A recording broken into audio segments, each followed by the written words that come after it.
এই যে দেখতে পাচ্ছেন পিঁপড়াগুলি লাইন বেঁধে চলছে, ওদের চলার পথে যদি একটু এরকম স্পর্শ করে দেন তাহলে দেখেন পিঁপড়াগুলি এসে থেমে যায়। এই যে দেখেন থেমে যাচ্ছে। এই যে থেমে যায়, থেমে যাওয়ার কারণ কি জানেন?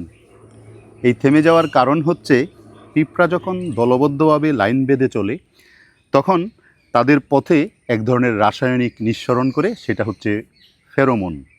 এই ফেরোমন যখন নিঃসরণ করে প্রথম পিঁপড়াটি যায়, ওই ফেরোমনের যে গন্ধ, সেই গন্ধ শুকে শুকে পিছনের পিঁপড়াগুলি এক লাইনে চলে।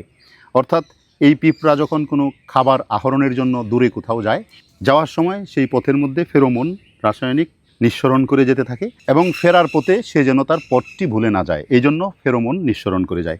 আপনি যখন এরকম একটা স্পর্শ করে দিবেন, এরকম একটা, এই যে একটা স্পর্শ করে দিবেন, এই যে থেমে যাচ্ছে, তখন ওই পথের মধ্যে যে ফেরোমনটা ছিল সেই ফেরোমনটা মুছে যায়। পিঁপড়া তখন সেখানে গন্ধ পায় না।